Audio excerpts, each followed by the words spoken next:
I thought I knew what love looked like.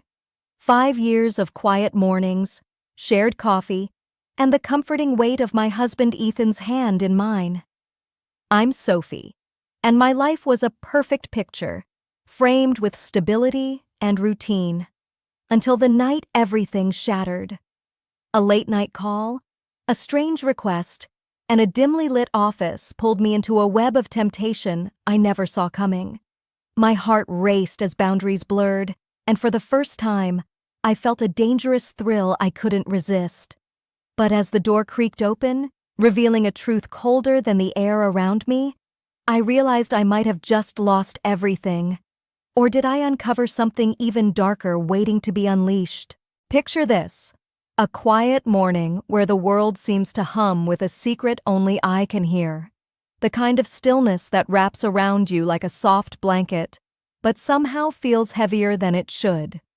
I'm Sophie, 31 years old, and I've spent the last 5 years building a life that, from the outside, looks like a neatly framed photograph, perfectly composed, not a corner out of place. My husband, Ethan, is the kind of man who fills a room without even trying. He's 34, with a steady gaze that can make you feel like you're the only person who matters, and a laugh that's rough around the edges but warm enough to melt any tension. We've been married for half a decade, and in that time, I've learned the rhythm of his steps on our hardwood floors, the way he hums off-key when he thinks no one's listening, and how his hand always finds mine when we're walking side by side. It's the kind of comfort you don't question, the kind you sink into like a favorite chair. I'm not someone who chases chaos. My days are a predictable dance, one I've choreographed down to the minute. I'm up at 6:30, the alarm slicing through the quiet of our suburban home just outside Raleigh. Ethan's usually already in the kitchen by then, the smell of coffee pulling me out of bed like a gentle tug. We don't say much in those early hours, just a shared look over steaming mugs, a brush of fingers as he hands me my cup. It's mundane, sure, but there's a sweetness in the routine, a silent promise that we're in this together. By 7:15, I'm out the door, my laptop bag slung over my shoulder, heading to my job as a project coordinator at a mid-sized marketing firm downtown. The drive is 20 minutes of podcasts and half-hearted attempts to psych myself up for another day of emails and deadlines. My office is a small glass-walled space on the 3rd floor, where I'm surrounded by people who've become a second family of sorts. There's Maren, my desk neighbor, who's always got a story about her latest dating disaster, and Tobin, our team lead, who somehow manages to keep us all in line with a mix of dad jokes and quiet authority. It's not glamorous work, but it's steady, and I've always been someone who craves stability over flash. Ethan works from home most days, running his own freelance graphic design business. I envy that sometimes, the way he can roll out of bed and into his office in sweatpants, no commute, no forced small talk. But I love coming home to him, finding him hunched over his desk with headphones on, lost in some intricate design. There's a certain intimacy in those moments, the way I'll lean over his shoulder, my breath close to his ear, and tease him about working too hard. Sometimes that teasing turns into something more, a playful spark that leads us to forget the "it's Thursday" evening, and I'm beyond spent. The day has been a relentless parade of meetings, each one dragging on longer than the last, leaving my mind buzzing with deadlines and half-formed ideas. I'm finally home, kicking off my heels with a sigh of relief that feels like it comes from my bones. The quiet of our suburban house wraps around me, and I'm already picturing the night ahead, curling up on the couch with a glass of red wine, letting the world fade away. That's when my phone buzzes on the counter, shattering the stillness. I glance at the screen and see Ethan's name. My brow furrows as I answer, wondering why he's calling so late. "Hey, Soph, can you stay late tonight?" His voice is calm, steady, but there's a firmness to it that catches me off guard. "Adam needs help with that big client pitch.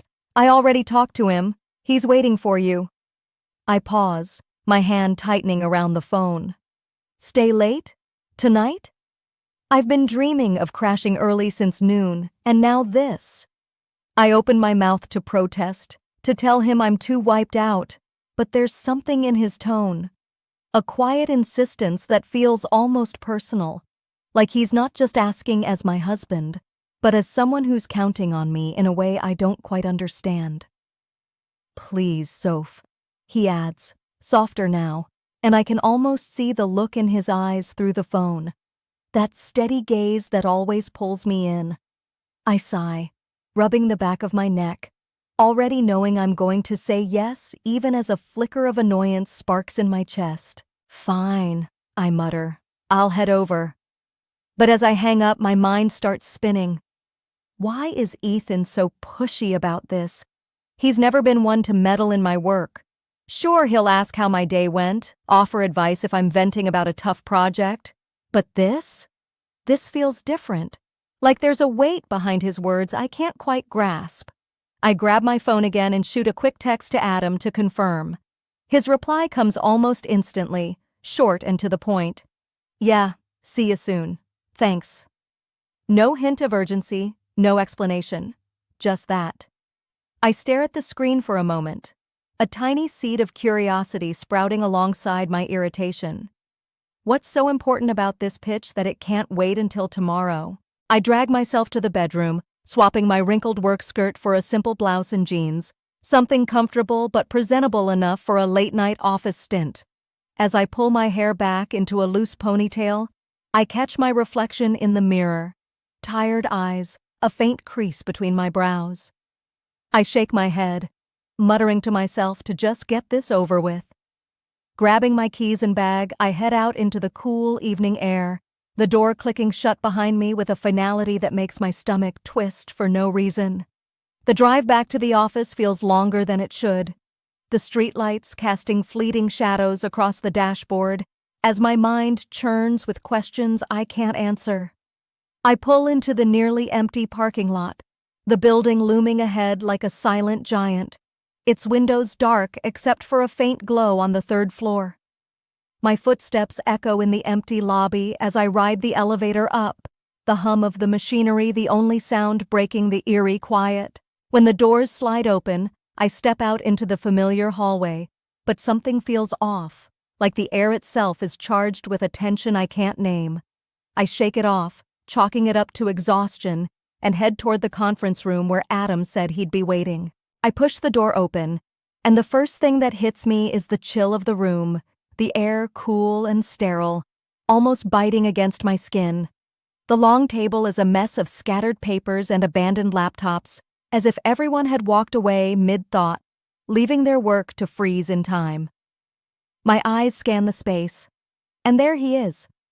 Adam, standing at the far end of the room, his silhouette framed against the dim light filtering through the blinds. He turns as I enter, and I stop short.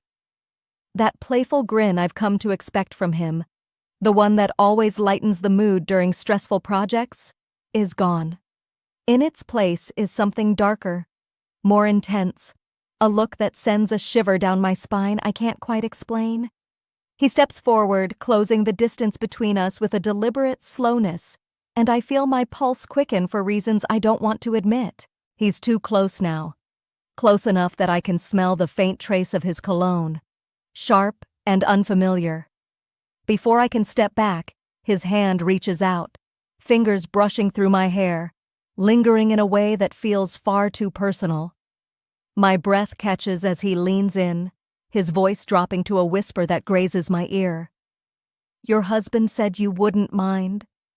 The words hit me like a shockwave, sending a jolt through my entire body. My mind reels, grasping for meaning. What does that even mean? My heart is pounding now, a frantic rhythm against my ribs, and I manage to stammer, "What are you talking about?" But I don't move. I don't pull away. I'm frozen, caught between shock and a strange, unsettling curiosity that I don't want to acknowledge. Before I can process it, the door to the adjacent break room creaks open, and two figures step into the dim light, Mark and Lila. Their presence feels like a punch to the gut, orchestrated in a way that makes my skin crawl.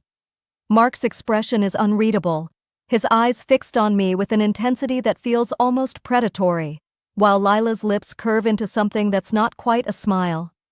Mark's heavy hand lands on my shoulder, the weight of it grounding me in the most unsettling way, while Lila's fingers brush against my waist, light but deliberate. I'm surrounded now, their closeness overwhelming, my breath coming in shallow gasps as my mind screams at me to step back, to run. But my body doesn't listen. There's a part of me, buried deep beneath layers of logic and loyalty, that's drawn to this forbidden edge, this dangerous thrill I've never dared to touch before. I hate myself for it, but I don't resist. I let it happen, let their touches linger, let the lines I've always drawn blur into something I can't recognize. There's a heat to it, a pull that I can't deny, even as guilt flickers at the edges of my mind. But it doesn't take hold. Not yet.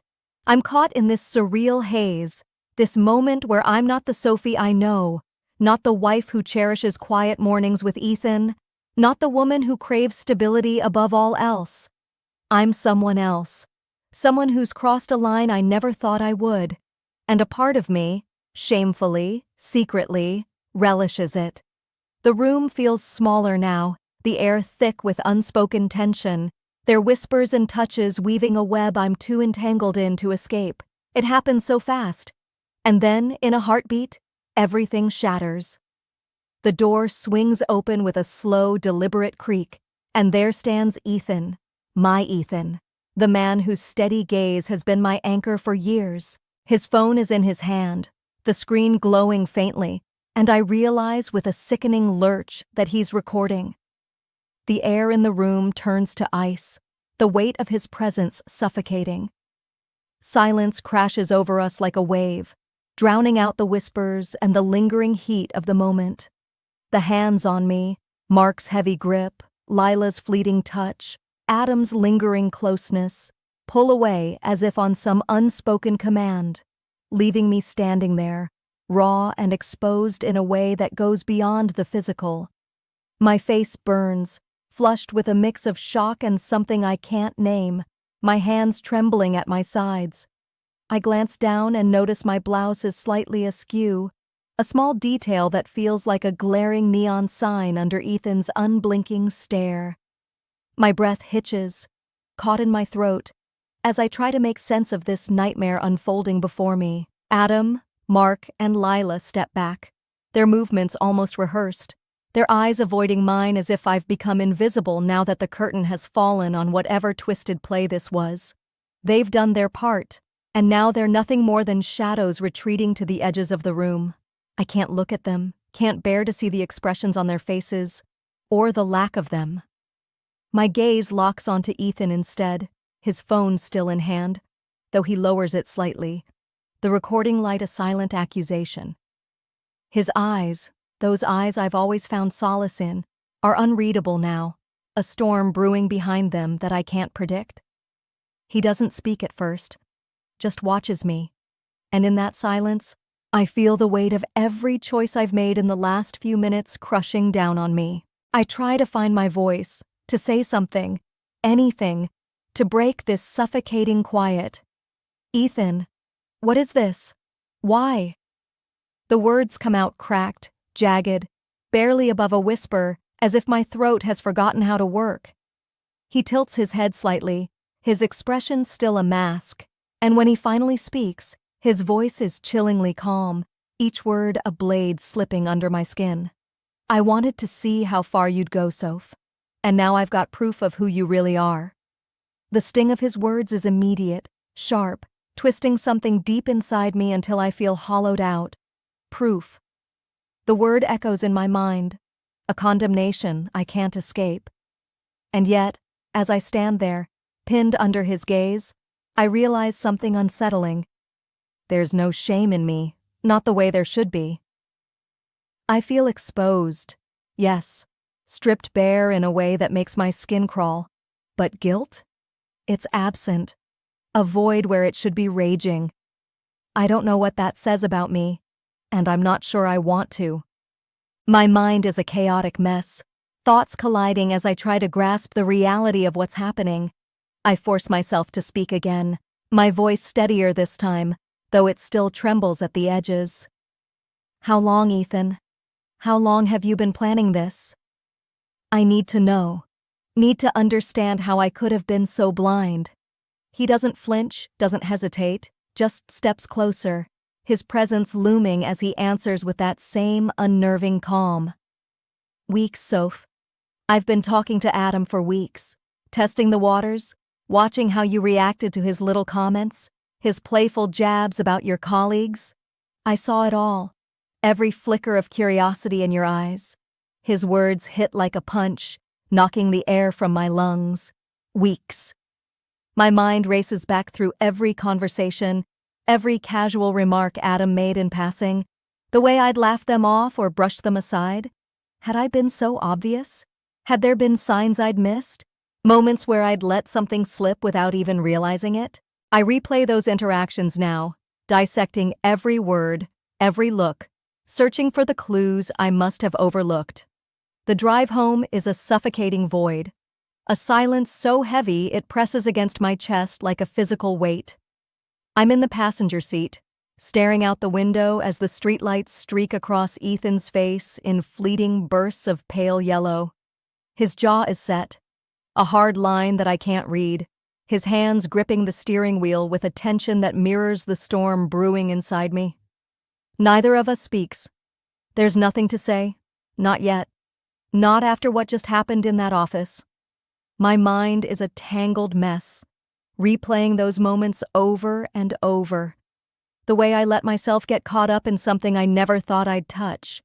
The heat of forbidden closeness, and then Ethan's cold, unyielding stare as he held up that phone, capturing it all. I don't know what's waiting for us at home, but I can feel it building. A confrontation that's been weeks in the making. Maybe longer. We pull into the driveway, the familiar crunch of gravel under the tires sounding alien tonight. Our house, the place where we've built a life of quiet mornings and shared laughter, looms ahead like a stranger's domain. I step out of the car, the cool night air biting at my skin, and follow Ethan inside. The living room feels wrong, like I've walked into a distorted version of my own reality. The couch where we've spent countless evenings tangled up in each other, watching old movies or just talking about nothing, now looks like a battleground waiting to be claimed. I sink into it, crossing my arms over my chest as if that can shield me from whatever's coming. Ethan doesn't sit. He paces, his steps deliberate, each one echoing in the stillness of the room. Then he stops, turning to face me, his eyes dark and unreadable. A storm I can't predict. He pulls out his phone, the same one that recorded everything, and taps the screen. A snippet of the video plays, the sound muted but the images vivid enough to sear into my mind all over again. I see myself there, caught in a moment of reckless abandon, surrounded by shadows of temptation I didn't push away. My stomach twists, and I flinch, but I don't look away. I hold his gaze, refusing to let him see me crumble. His expression doesn't change as he lowers the phone, slipping it back into his pocket with a deliberate slowness that feels like a threat. "I've got everything I need to ruin you if I want," he says, his voice cold, each word a shard of ice piercing through me. "This isn't just a video, Soph. It's leverage. You step out of line, think about leaving me, and I can make sure everyone sees who you really are." The weight of his words crashes over me, a tidal wave of fear and realization. This isn't about love anymore, not the kind we used to share over coffee in the early mornings or quiet touches in the dark. This is about power, about control, about him holding something over me that I can't escape. I feel the fear first, a sharp clawing thing that grips my insides, whispering that I'm trapped, that I've lost any semblance of freedom in this marriage. But beneath that fear, there's something else, defiance, a stubborn spark that refuses to be snuffed out. I think back to those moments in the office, the way I felt alive in a way I hadn't in years, even if it was wrong, even if it was a mistake. I played into his hands. Yes, walked right into the trap he set with Adam and the others, but there was a part of me that woke up in that room, a part I'd buried under layers of routine and stability. And now, as I sit here under his gaze, I realize I'm not just a pawn in his game. I'm something more, something he didn't expect. I take a deep breath, steadying myself, and when I speak, my voice is calmer than I feel, a quiet strength I didn't know I had. Do what you want with it, Ethan. I'm not ashamed. The words hang in the air, sharp and unyielding, and I see the shock flicker. The days after that night in the office stretch out like a cold, endless fog. Ethan and I, we're still under the same roof, but it's like we're ghosts to each other, passing through the same spaces without truly touching. I wake up to the sound of his footsteps in the kitchen, the clink of a coffee mug against the counter, but there's no warmth in those familiar noises anymore. We don't exchange those quiet looks over breakfast, no fleeting brush of fingers.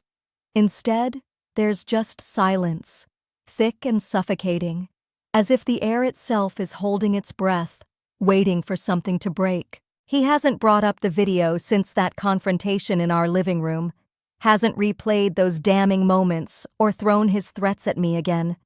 But I see him, always with that phone in his hand, checking it obsessively, his thumb hovering over the screen like he's weighing his options, deciding whether to pull the trigger on this weapon he's crafted. Every time I catch him doing it, my stomach twists, a mix of dread and defiance churning inside me. What's he planning? What's his next move? I don't ask, though.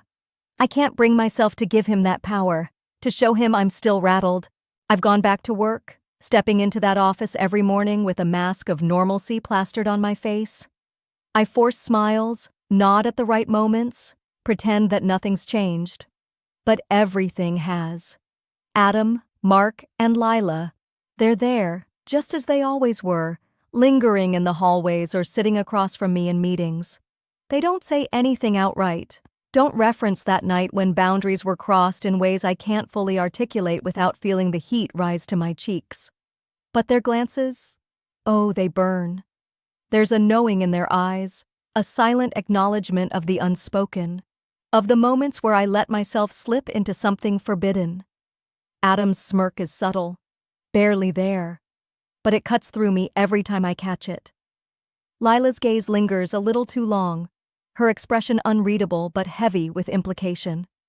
And Mark, he just watches, his presence a quiet weight that reminds me of how his touch felt, grounding in the most unsettling way. I keep my head down, focus on my tasks, but their looks are like tiny sparks, igniting memories I'm trying to bury, even as I tell myself I'm not entirely sorry for what happened. Sitting at my desk, surrounded by the hum of the office, I've had time to sift through my own tangled thoughts.